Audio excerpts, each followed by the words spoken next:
Olá, caros amigos do Grupo Alto de Souza.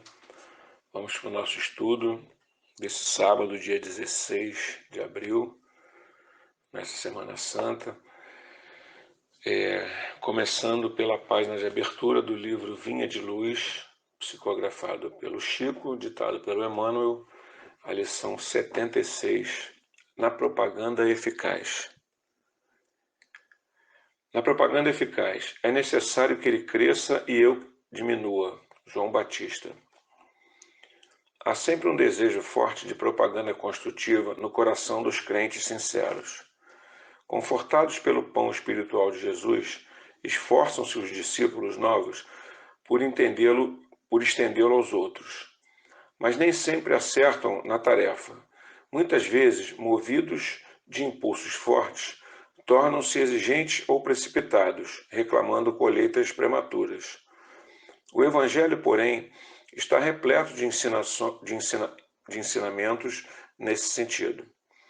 A assertiva de João Batista nesta passagem é significativa. Traça um programa a todos os que pretendam funcionar em serviço dos precursores do Mestre nos corações humanos. Não vale impor os princípios da fé. A exigência, ainda que indireta, apenas revela seus autores. As polêmicas destacam os polemistas. As discussões intempestivas acentuam a colaboração pessoal dos discutidores. Puras pregações de palavras fazem belos oradores, com fraseologia preciosa e deslumbrantes ornatos da forma.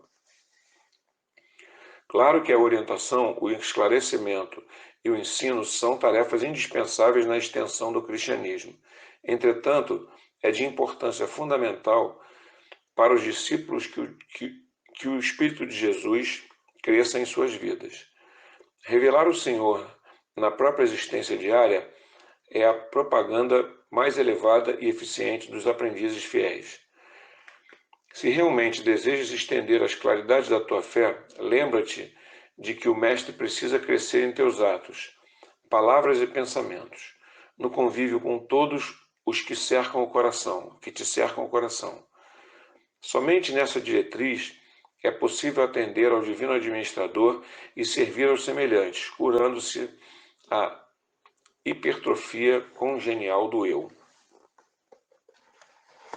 E assim, vamos à nossa prece dessa manhã de sábado, agradecendo a Deus, nosso Pai, Jesus, nosso Mestre, aos bons espíritos que nos acompanham, que nos inspiram, por mais essa oportunidade de estudo, mais essa oportunidade de abrir nossas mentes e caminhar em direção ao nosso Criador. Fica conosco, Senhor, nos abençoe esse estudo dessa manhã, que assim seja. Bom, a gente começa então esse estudo chamado Desafios, do livro Dimensões da Verdade, psicografado pelo Divaldo e ditado pela Joana de Ângeles.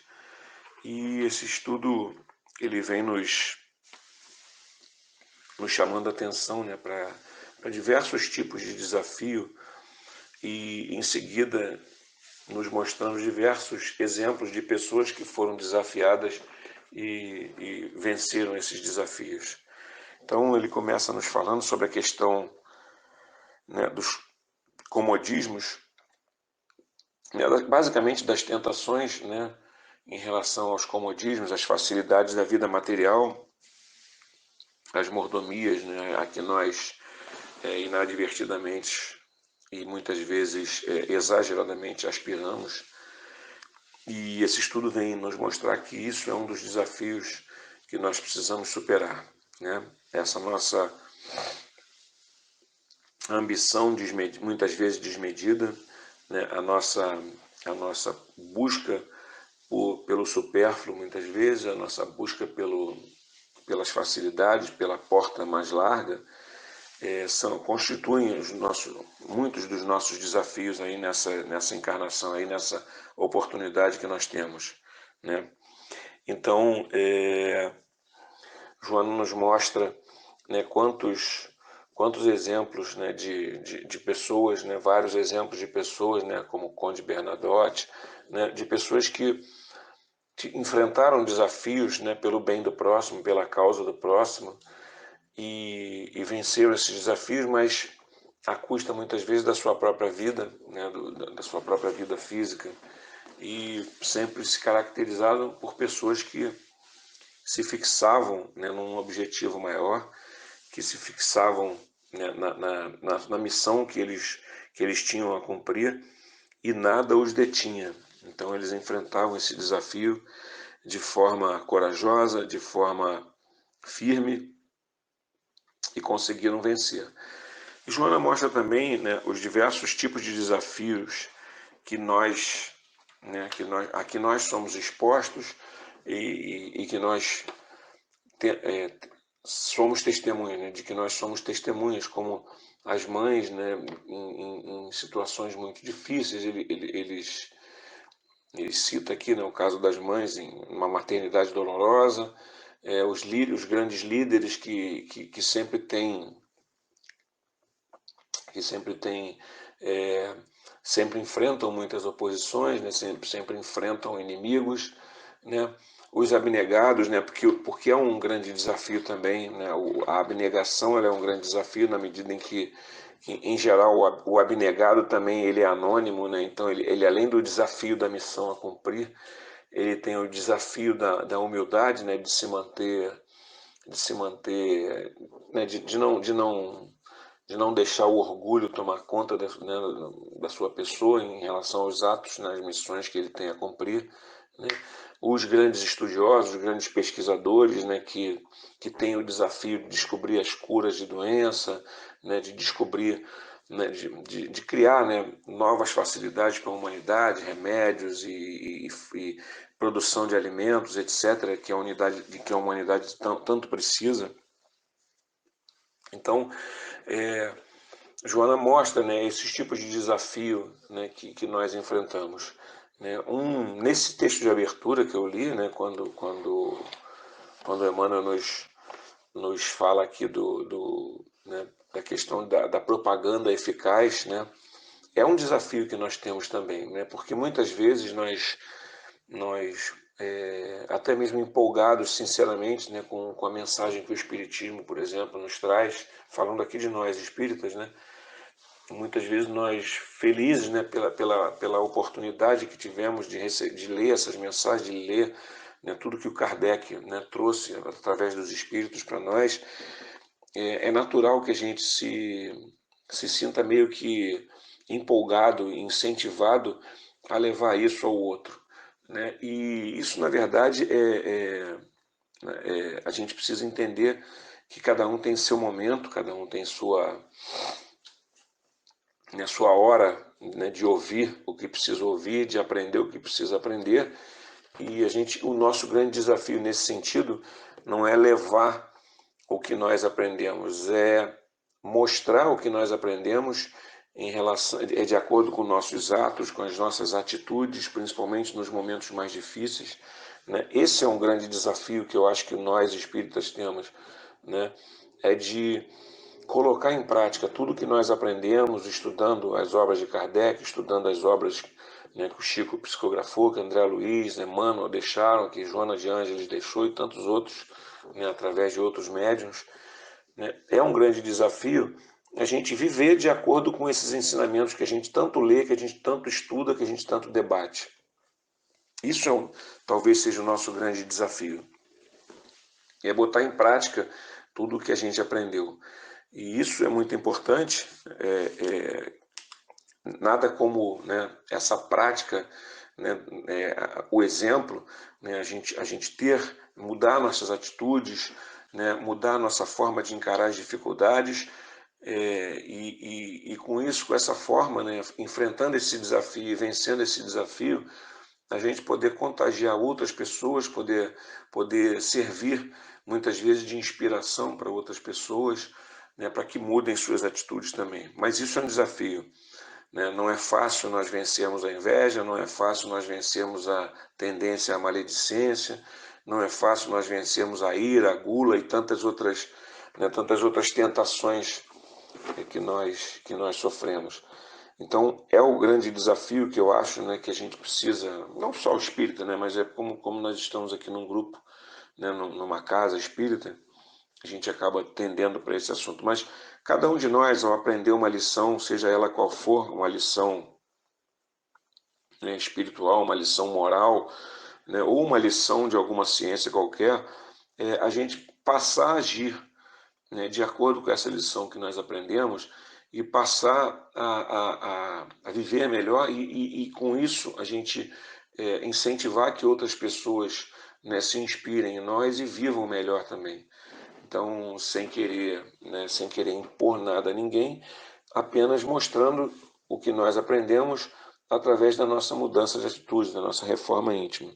Eu acho que esse é o nosso grande, né, um dos nossos grandes desafios, né? E nós temos os nossos desafios diários, né, de acordo com as nossas vicissitudes, nossas dificuldades que enfrentamos, né? Eu acho que o grande desafio é a gente aprender a respirar fundo diante de uma dificuldade, diante de uma frustração, diante de uma decepção, de uma grande perda e encarar aquilo como lição, né? E nunca, como dizia um amigo meu, né? Nunca perguntar por que isso está acontecendo e sim perguntar para que isso está acontecendo. Ou seja, a gente tirar dos nossos momentos mais difíceis, de tirar das nossas maiores dores os ensinamentos que são necessários e agindo de uma forma mais equilibrada, de uma forma mais otimista, né, a gente poder contagiar outras pessoas, né? Então isso que eu vejo que é o nosso grande desafio. Nós todos, cada um de nós, com certeza tem exemplos, né? Convive com exemplos ou conhece exemplos de pessoas que são verdadeiros heróis, são verdadeiros, né, batalhadores aí, intrépidos, né, enfrentando dificuldades muitas vezes inacreditáveis e muitas vezes enfrentando essas dificuldades com um sorriso, com uma serenidade que chega a impressionar, né, e sempre com uma palavra, né, de incentivo para aqueles, né, que estão perto e a gente precisa aprender, né, com essas pessoas que são desafiadas de forma tão dura e que enfrentam seus desafios e vencem seus desafios de uma forma tão serena, tão otimista e muitas vezes até bem-humorada, muitas vezes alegre, né? A gente precisa se mirar nessas pessoas e pegar um pouco da luz delas e trazer para nós e nos transformarmos nós mesmos em luz também para outras pessoas. Eu acho que esse é o nosso desafio, a gente aprender, botar em prática o que a gente aprende, e não é simples isso, não é fácil, né? Não é fácil a gente se modificar, não é fácil a gente vencer, né, nossas tentações e nossas tendências, mas eu acho que é o caminho que nós temos, né? Então, eu acho que a lição que Joana de Ângeles nos deixa é exatamente essa, né? Enfrentar nossos desafios, dando exemplo, né? Mostrando que através desse enfrentamento de uma forma positiva, de uma forma corajosa, de uma forma serena, a gente pode se transformar em exemplo para quem está próximo de nós, né? E aí, voltando mais uma vez aqui, né, no texto, né, que Emmanuel nos deixou, né, quando ele diz aqui, né, se realmente desejas estender as claridades de tua fé, lembra-te de que o Mestre precisa crescer em teus atos. É muito importante essa frase, né? E a gente mostrar que o nosso Mestre, que é Jesus, né, está presente nos nossos atos, está presente nas nossas mudanças. Então, creio que é isso aí, é o que a gente precisa hoje. Nessa lição aqui do Vinha de Luz também, eu sempre pego por acaso antes de fazer o estudo, né, e elas sempre vêm, né, em meu auxílio para o estudo que a gente está fazendo aqui. Então é isso, gente. Vamos agradecer então a Deus, nosso Senhor, Jesus, nosso Mestre, mais uma vez, essa oportunidade desse estudo, a oportunidade desse texto, a oportunidade dos desafios, os nossos desafios, que nós tenhamos força, que nós tenhamos inspiração para vencer esses desafios e nos tornarmos cada vez mais fortes e nos tornarmos também cada vez mais inspiração para aqueles que nos cercam. Fica conosco, Senhor, abençoa a nossa vida, abençoa nossas casas, e que assim seja. Graças a Deus.